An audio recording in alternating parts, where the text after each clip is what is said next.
In my mind, this was a very, very bad vote. As you probably know, the U.S. federal government has been shut down for the past month, and the effects of that were just starting to really hit the American public. There's been thousands of delays on flights. There's been soldiers and federal employees who have started to not get paid, such as the air traffic controllers at airports. And because of this mounting pressure, the Democrats, at least 8 of them, caved. What did they get for reopening the government, right? Because the whole point the Democrats and the Republicans couldn't get a continuing resolution, which is how the government's being funded, passed, was because of disagreements about the Affordable Care Act. The marketplace for health insurance is supported through subsidy, and the Republicans wanted to get rid of it. The Democrats wanted to keep it at least where it was at. And because of that disagreement, the government shut down, and the Democrats blinked first. The Republicans could have got rid of the filibuster and reopened the government at any time, but instead of getting those subsidies, or instead of allowing the filibuster to go away, the Democratic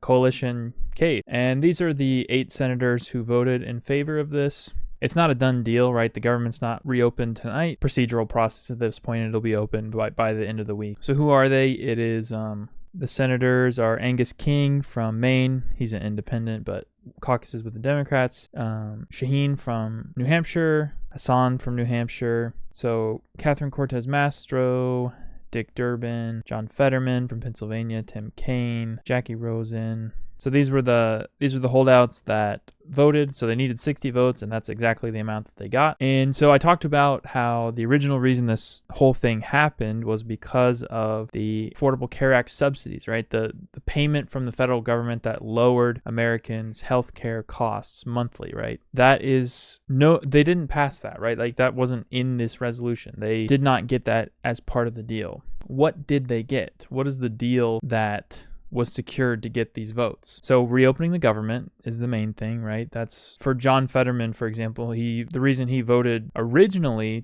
for the continuing resolution, he was the only Democrat that I can recall. There might have been one other one that voted to keep the government open, was John Fetterman, because he didn't want the government to shut down and all the consequences that come from that. So that was, the first part of this. But what is the rest of it, right? There's other things holding people back. So Trump wanted to fire a lot of employees during the shutdown, and he did do that. And one of the things that the Democrats got was rehiring those people that were fired and then give them back pay. So like if they were fired, at the very beginning of the shutdown a month ago, they'll get paid for that whole time they were gone. Additionally, Democrats got a guarantee that the employees that were furloughed will also be paid, even though that was already in the law.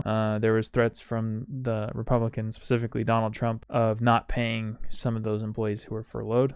And the only other thing that the Democrats got for reopening the government was a guarantee of a vote in the Senate on extending the ACA subsidies. So not during the government shutdown. They gave up all their leverage, and now they will just hold a vote. And that vote's going to fail, right? The Republican senators are not going to change their mind. They already want to get rid of the subsidy for the Affordable Care Act, and they're going to do that. Now that the government is back open and is funded, they no longer need the 60 votes, and the Democrats lost their leverage, right? This was all they got for the government being shut down the past month.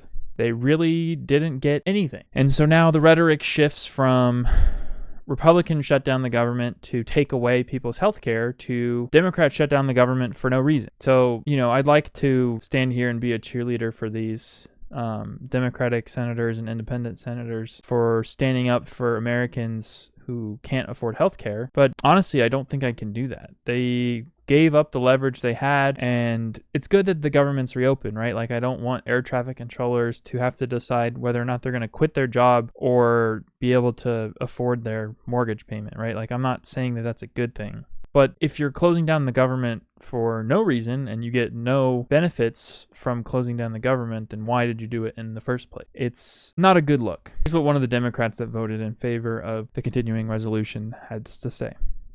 So my Democratic colleagues and I have been ready to work on this issue, on extending these tax cuts for months.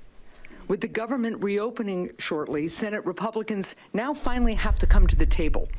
Or, make no mistake, Americans will remember who stood in the way. So I urge Speaker Johnson to finally return the House of Representatives into session and quickly reopen the government.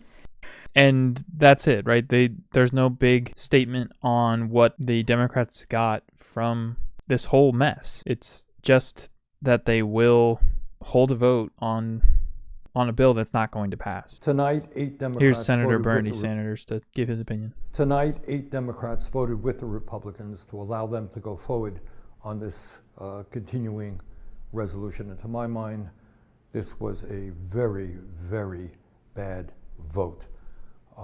What it does, first of all, is it raises healthcare premiums for over 20 million Americans by doubling, and in some cases tripling or quadrupling. People can't afford that when we are already paying the highest prices in the world for healthcare. Number two, it paves the way for 15 million people to be thrown off of Medicaid and the Affordable Care Act. Studies show that will mean that some 50,000 Americans will die every year unnecessarily. And all of that was done to give $1 trillion in tax breaks to the 1%. As everybody knows, just on Tuesday, we had an election all over this country. And what the election showed is that the American people want us to stand up to Trumpism, to his war against working class people, to his authoritarianism. That is what the American people wanted, but tonight, that is not what happened. So we've got to go forward, do the best that we can to try to protect working class people, to make sure that the United States not only does not throw people off of health care, ends the absurdity of being the only major country on earth that doesn't guarantee health care to all people. We got a lot of work to do, but to be honest with you, tonight was not a good night. Thank you. And I generally agree with that sentiment. Like, the whole point of forcing the government to shut down was to pressure the Republicans to keep the subsidy in place that, like Bernie Sanders talked about, is keeping thousands of people alive and is going to get rid of health insurance effectively for lots of people. Funny thing Tonight, about this video, like, Democrats vote, he starts walking towards us. 20 million Americans by doubling. And in some cases, And he just keeps falling. I don't know if this was the plan all along. When we are already paying the highest The prices in cameraman's world just like, get away, Bernie, for get healthcare. away. This isn't a fight. This is a capitulation. You're putting together, you're agreeing to a vote on a bill that it almost certainly will not become law, and you're allowing that to happen. Well, first of all, there was, as long as the government shut down, the clear statement from Senator Thune and the Republican majority, and they control the Senate, the House, the White House, was we will not talk about health care with you. So there was no vote that we were going to get on the Affordable Care Act, premium tax credits. We have a guaranteed vote by a guaranteed date on a bill that we will write. Not that the Republicans will write, although I do think it's important for. And what Senator Shaheen was saying right there is basically that we're weak. We caved and we listened to Donald Trump's threats. We listened to the House Majority Leader, or the Senate Majority Leader, and just aren't going to keep fighting. We think they're more powerful than we are, and we're not willing to continue to fight for these things.